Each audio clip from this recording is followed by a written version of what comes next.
Hello, Assalamu alaikum, good afternoon. This is Shahnila Mazhar, Communications Officer upon US CFP. Thank you so much, everyone, for taking out time. And today we are going to discuss a very important topic because they always say whenever money is involved, that topic actually becomes very interesting. So today we are going to talk about alumni small grant. Many of you were sending us inboxes and messages that because from 1st July 2022, we have advertised this exclusive funding opportunity for alumni called Alumni Small Grant. So we actually thought about creating an exclusive live session in which we can talk to our panelists and our panelists can actually guide you about this funding opportunity and how you can write an effective proposal. So for that, we have designed this Facebook Live session. I have my two colleagues with me, Bakar, Bakar Khan. He looks into the all the applications which you people would be sending, and he is going to be your focal person. So actually, take a note of his face because he is going to help you out and we are going to help you out in terms of holding your hand so that you can write effective proposals. And then from my embassy team, Mr. Paul Giblin has joined us. He is also going to orient you that how you can link your ideas with mission goals and objectives. So without any further delay, let's start talking to our panelists. So let's start with Paul first. So Paul, I would like you to please elaborate that what is actually the rationale behind initiation of this alumni small grant program. What are the goals or objectives which one or US mission in Pakistan is trying to achieve with this program? Over to you, sir. Great. Okay. Thank you very much, Shanila. Thank you for the kind introduction. So what we do with the small grants is this is an opportunity we're giving all our alumni members to continue the mission that they started when they were in the United States, when they were serving as ambassadors of Pakistan to Americans. Now, hopefully you identified some of our goals that we have in America, which dovetail very nicely with the goals that Pakistan has here in this country. So we look for ways that we can help reinforce that. Every now and then we reassess what the themes might be for the next round of grants. And for this latest round, we're looking at three major themes. That's trafficking in persons, obviously anti-trafficking in persons, health, and the environment. So with those broad goals, we ask people to submit ideas for how they can address those issues in their communities. And they put together a proposal, and Wakar and myself and others, we review them all. And the ones that we like the best, we throw a little money at you and we wish you the best of luck, and we watch how you tackle these projects in your areas. So that's a whole idea of the grants in a bubble. Back to you, Shanila. Perfect. Thank you so much for the kind elaboration. And now over to Vakar Saab. So we are done with identifying the themes under which we can apply as recipients of USG funded exchange programs for this opportunity. Are there any funding limits as well for in terms of financial proposals or whatever the money which we will be requesting, your team is going to process us for that? Thank you, Shanila. Good question to start with. Paul mentioned three specialized themes. If you are able to develop your project around one of those themes, addressing one of those themes, you can request up to 1 million Pakistani rupees. If you have another idea that you feel passionate about, that you think it's a dire need in your community, don't feel discouraged. You can still apply.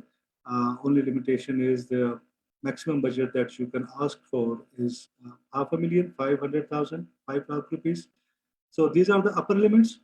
I see questions some of the times that what is the lower limit? So there is no lower limit. So you don't have to be at 1 million or close to 1 million.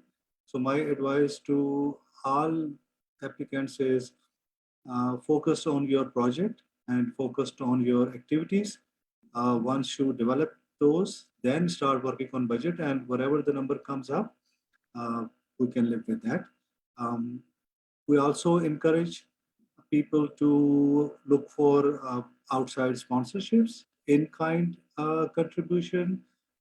So if you think your project needs 1.1 million or 1.2 million, you are allowed to bring in outside sponsors. So these are all the funding options that you have. Sharila? Perfect. Thank you so much, Vakar Sab. Okay, while developing any kind of proposal, Vakar Sab, can you please also guide our potential applicants? Is there any limit in terms of duration as well that our applicants need to keep in mind while developing their proposals? Yes, right now, currently, we're accepting applications, and July 31st is the deadline. On August 1, we will start the review process, which takes around 2 months. So that means August and September. So I would suggest start developing your activities uh, around first week of October, and your the maximum time that you have to complete your project is 4 months. That 4 month period will start after approval of grant and after we sign a legal agreement with you.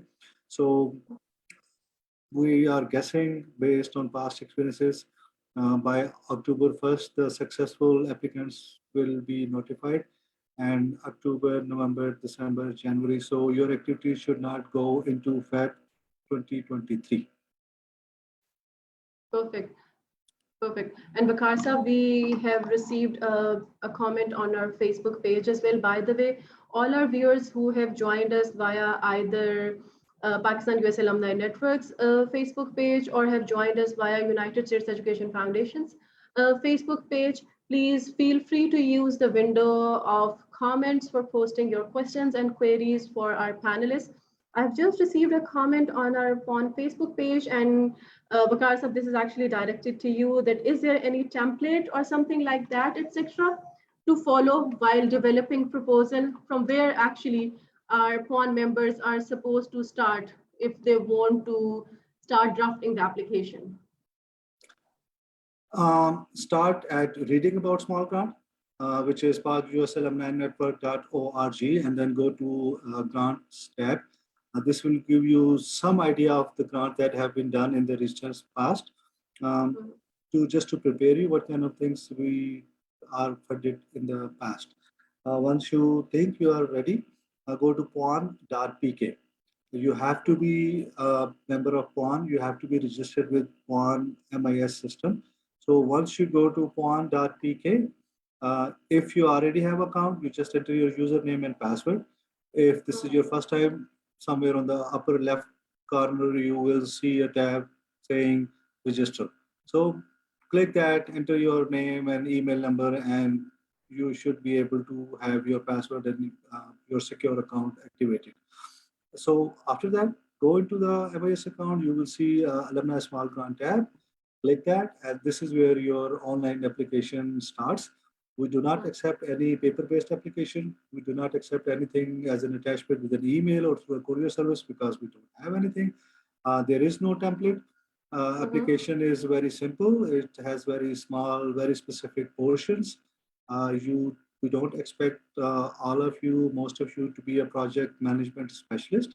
So do not get worried about those things. Just answer a simple question in simple English. Keep filling one section after another, and soon you will be ready to submit. Another requirement is you have to submit a video clip of around maximum 1 minute, 30 seconds to 1 minute. And this should cover three main topics. One, like tell us about yourself and your exchange program. Second one is tell us about your project. And the third one is what do you want to achieve out of those projects. So once you fill the online application form and record your video, and for the video recording, just use your iPhone or Android phone. No need any specialized hi-fi video recording equipment or go to some video recording. We just need to see you and hear you, and that's the whole purpose of that thing. Um, and the deadline is July 31st, but my request is do not wait till July 31st. If I receive applications like very, very early, you will get the feedback. And then you will have time to fix or fine tune your proposal. If you send something on July 31st and I see your application on August 1st and there is a minor, some information missing, I will not be able to send you back and you will not be able to resubmit because the deadline is already gone. So until you are 100% sure that you have a perfect proposal, please do not wait till July 31st because then you will lose time to fix minor errors. Perfect, perfect. Thank you so much, Bakar sir. Okay, so Paul, I have got a question for you. So Bakar sir has mentioned that there isn't any kind of template which our potential grantees can use. But this is actually linked to the next question, that who are your actually favorite people, who we to which kind of people do we really like at PON, and which are there any kind of specific quota systems at PON or at alumni small grants teams in terms of gender or in terms of exchange programs or probably in terms of regions, that we are actually really eager to fund certain kinds of projects, or we are going to give preference to people from specific area.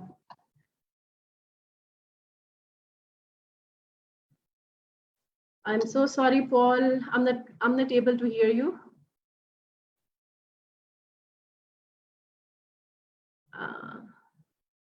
No, I'm so sorry. I can't hear you. Vakar can't hear you either. Nope. I guess you are using Bluetooth mic and your mic has got disconnected. Your headphones have somehow got disconnected from your device. So, Shanila, let me answer this while Paul fixes sound issues. Okay. There yeah, is sure. there is absolutely no quota, Okay. no specific numbers for exchange program, for region, for area, for sector, for gender, for age. Everything has to be merit based, like Paul said in the very beginning. The best of the best one will get funded. Okay, that's great. That's great. And we have received a comment on our Facebook page. One of the participants is asking that under this current cycle, can he submit a research proposal as well? Something which can talk about primary research and primary beneficiaries, where primary beneficiaries can be people from research community, academia, etc. Something like that. So basically, they are asking, what he's asking is that, are we going to fund research-based proposals as well? Wakar, you want to handle that one? Sure. Very specific, very clear in the guidelines that this is a community-based initiative. So unfortunately, this grant do not cover research projects, travel grants, or any long-term establishment of any kind of resources or centers or anything. So focus on things where people around you, near you, get directly benefit from your project. Perfect, perfect. And G Paul, please add if you want to add Yes, something. yes. If you can hear me now. Yep, we can hear you. Great. I just wanted to jump in on that. Just 2 points now. The first point that Wakar made a while ago about when to submit your bids. Another reason not to wait until the last day is because that's the day you're going to have a computer glitch and you won't be able to turn it in. So if you turn it in early and the computer glitches, you can still have another day or two or a week to get the job done. Don't wait until the last day, because invariably that's when the internet will go down mysteriously, or some other tragedy will happen. But to get to your other question about my favorite projects, we don't have quotas for gender or regions or anything like that, or even the exchange programs. what I like are just cool projects. We see a lot of ideas recycled over and over, and those are great. But the better ones, there's something new. Someone has a brilliant idea that we haven't seen before, and the person who's proposing it is excited about it, and we can see that in the writing, and that's what gets me excited. So my favorite projects are the ones I haven't seen anything like it, and it's going to be completely unique. And that's the kind of project that after it's finished, I'll meet with Shanila at a meeting later on and say, Shanila, we definitely want to get that project on the website. So let's do something extra for that. So my favorite ones are the ones that we're going to talk about for months or years afterwards because it's so good. So that's the challenge to the people who are bidding. Come up with a great, unique project. Those are my favorite. Oh, that's great. That's great. Thank you for elaborating that. And Vikarsa, we have got a comment from Chitra Manston, if I'm pronouncing the name correctly. So the person is asking that can we submit same project theme which we use for community development initiative as well? I think this is something a UGRAD grant program, if I know it correctly. There is a much smaller grant. I think the maximum limit there is $300, which is what, 60,000 rupees. Again, like Paul said, it has to be, we like it if it's a unique and new and creative and thought out by you. And no restrictions on expanding that if you got good result out of it. But again, preference will be focused on new because that is also funded through State Department funds. So I think we'll still go with I will not say they will not get funded. There may be projects that we cannot just say no, but try to focus on the new and unique ideas. Perfect, perfect. And there's another comment on our Facebook live stream. So someone is asking that I am graduate of English Works. Am I eligible to apply for this grant? Yes. So Vakar Sab or Mr. Paul, can you please elaborate briefly about the eligibility criteria for applying for these grants? Yes. So can you please name the programs or the kind of people who are actually eligible to apply? Because because we are at the moment live via our PON Facebook page, and for sure, lots of non-alumni people are also going to access this information. So let's clear for them as well that which kind of people are actually eligible to apply for this funding opportunity.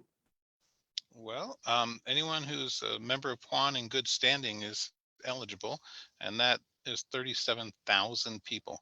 So if you think you're probably eligible for PWAN, but you're not a member yet, be sure to apply to become a member first. And as soon as you're a member, you can apply for these grants. So our pool is 37,000 people. It's a broad pool, and we'll look at a proposal from anyone who's a member in good standing. Perfect. Wakar, did I get that right? Perfect. Yes. And you have to be member of one, which means for the new people, you have to be recipient of USG funded exchange program. So the first step is you have to be one of, there are more than 50 programs over the last 50, 70 years.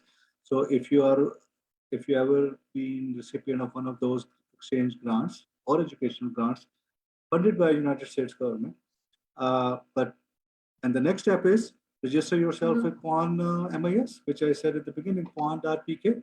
So if you are a recipient and if you are a graduate of PON program, USC program, but never registered on PON MIS, you can apply. That's right. If you've been a member for 1 month or 15 years, it doesn't matter. You're all starting from the same point as far as we're concerned. Perfect, perfect. And there is another question that what if my proposed idea falls under more than one themes? So which theme am I supposed to then choose at the time of sending out my application? Well, as I mentioned earlier, we have three themes that we're targeting right now: anti-trafficking, health, and environment and energy. So I can't imagine one project hitting both or two of those themes simultaneously. But if you have a project like that, Let's give us whichever one feels like 51% of your project and go that direction. And as Wakar mentioned earlier, if you have an idea that's not one of those three themes, we'll even look at Mm-hmm. those as well. So Okay. yeah, give it to us. Like I said, I like the unique project. So if you have a project that hits two or three of the themes simultaneously, I definitely want to take a look at that Mhm. one. Okay, so seems someone is becoming really energetic in terms of sending out proposal because the person is asking that I have more than one idea. Can I submit more than one project proposals? No, we already. I think system itself will not allow you. This is how the Okay. system is developed, and Uh-huh. if you have great ideas, let's get your best one now and save the next one for the next cycle, I believe. Perfect. That makes sense. Okay, so there is actually a linking question to that someone is asking, can alumni who have received a PON grant earlier apply for the second time as well? Yes. The only restriction is you have to wait 4 months uh, till you close from the closing of your last grant. So if Mm-hmm. somebody just recently concluded something like last month or something, they probably will not be able to qualify.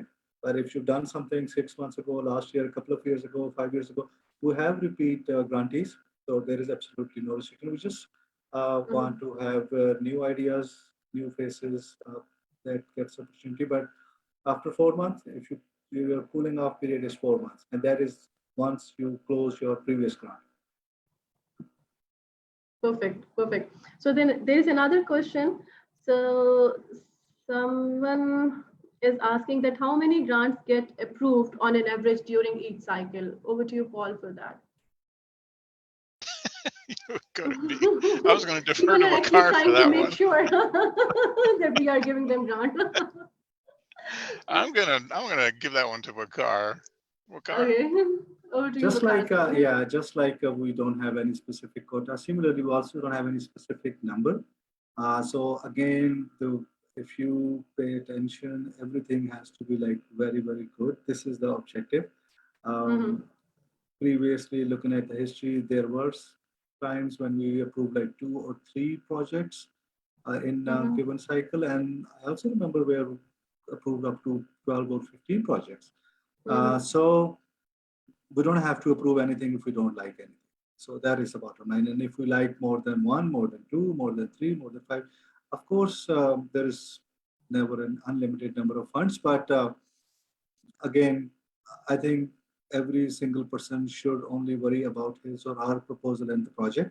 And if it's really, really good, things will work out eventually. Mm-hmm. That's the Perfect. answer I meant to say. So thank you very much, Wakar.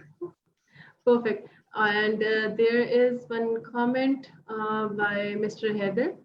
So he's asking that I am co-applicant, not a primary applicant on some current grant. Another alumnus wants to add me as a co-applicant for this round. Is this synergy sort of possible? Um, we're, yeah, sorry, Paul. Um, we are only dealing with the primary applicant, the one who is applying for the ASG. Within the proposal, you are also being asked to mention your team. So if somebody is including you in the team, this is between you and the applicant. Mm-hmm. If 15 different people wants to include you and you think you have a capacity and capabilities to work with 15 different people simultaneously, this is totally the call of the primary applicant. Mm-hmm. For our project, for this plan, only one person can open up the application and submit. Mm-hmm. So if that person is justifying that you being also working on 2 other projects and also can work on it, that is fine for us.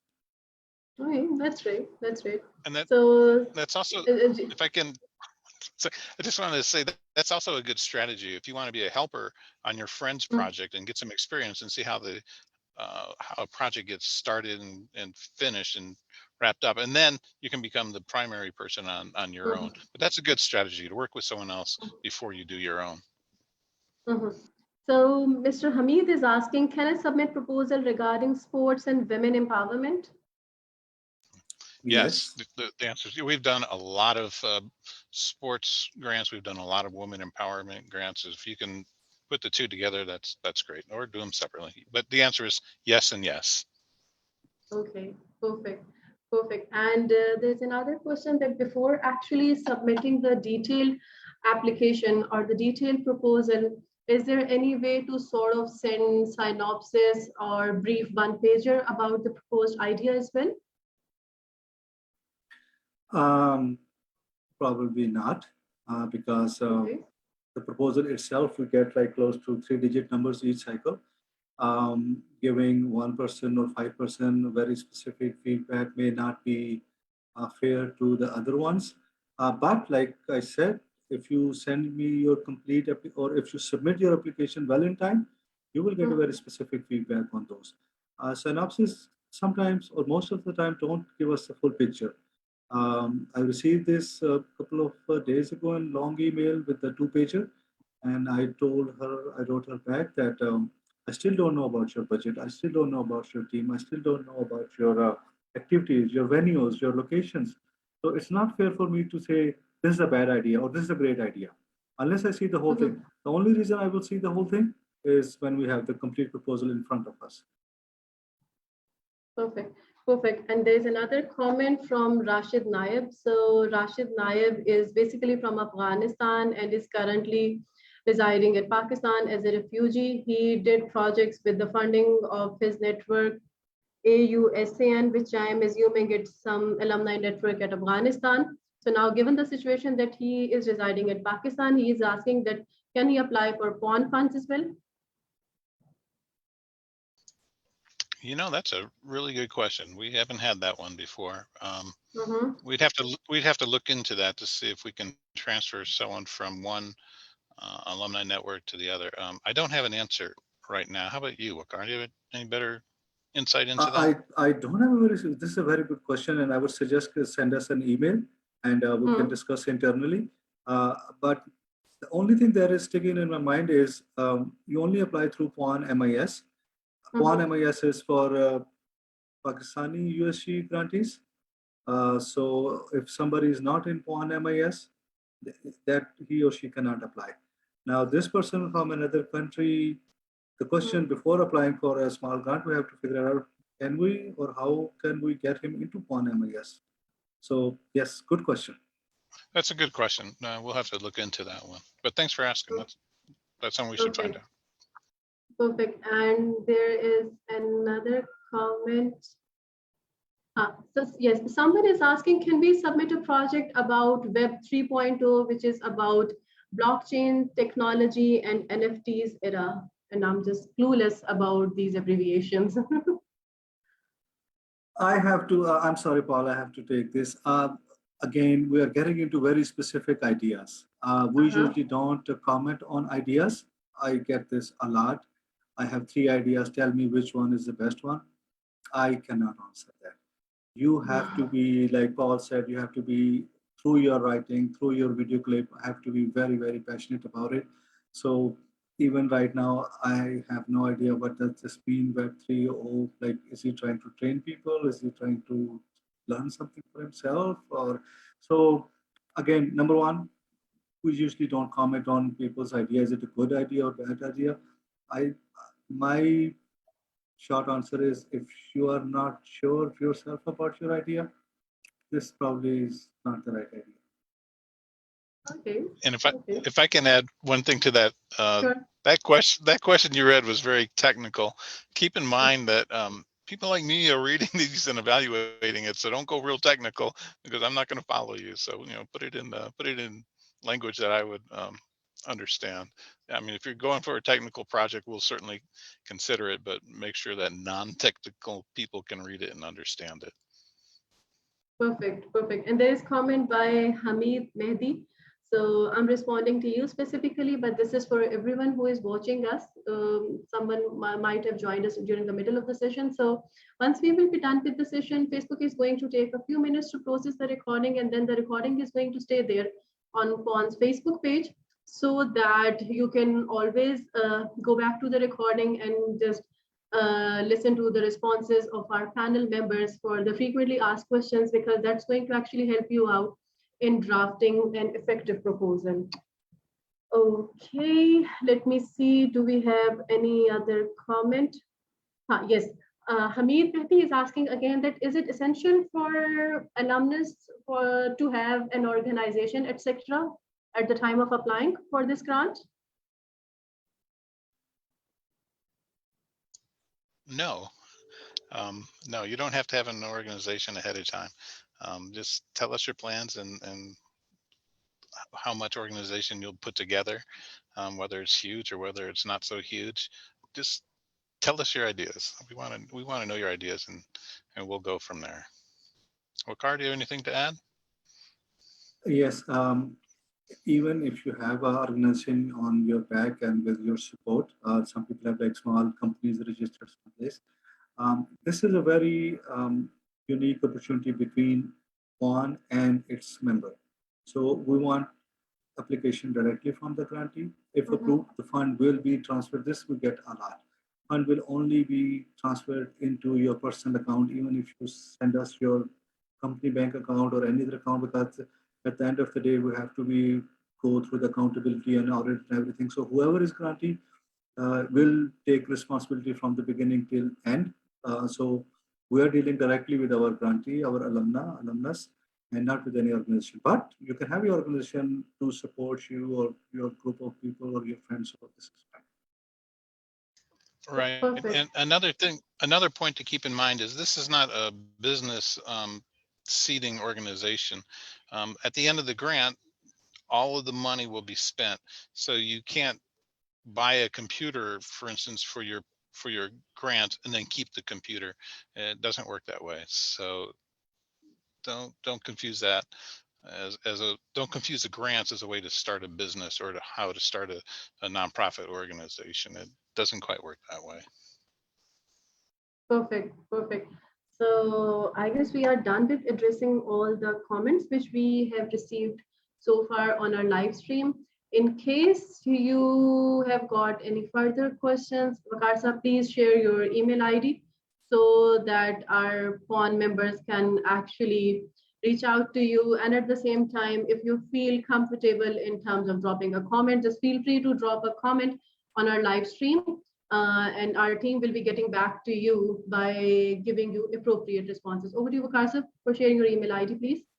Yeah, like you said, you can put your comment in this Facebook page, and we'll be reading it and try to answer it.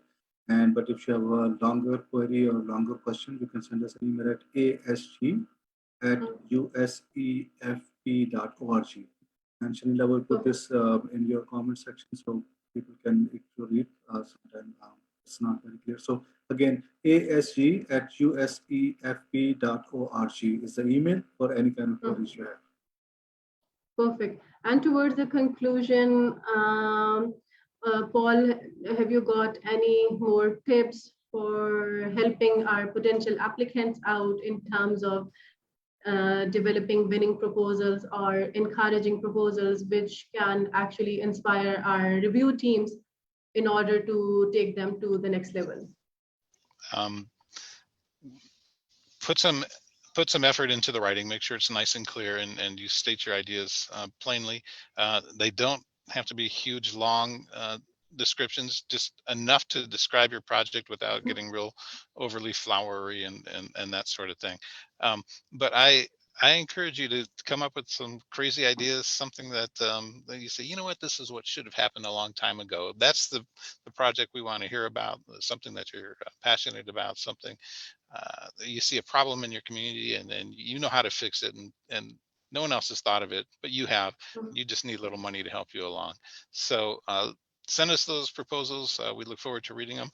I can't tell you how exciting it is on the day when we get all the proposals and we go through them. It's really it's an exciting day here because we get to see the alumni doing really great stuff for their community. So I encourage you to apply, and I look forward to seeing your proposals, especially the ones that you mentioned earlier, where you're going to tie together some of our themes. That'll be interesting. Yes, yes. And Bakar, we have just received another question from Zunaira. She's asking, is there any repository of the awarded ASG proposals? And if yes, can we access funded proposals as an example?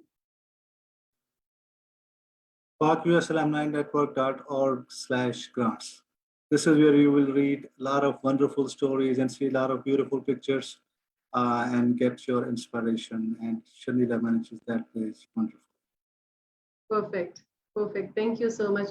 And towards the conclusion, we are going to reiterate once again that we have started receiving applications from 1st of July, and you can send us your applications till 11:59 p.m. on 31st of July. But just don't wait for the end day, because at the 11th hour, your computer might break down, you might face electricity issue, you might face internet issue.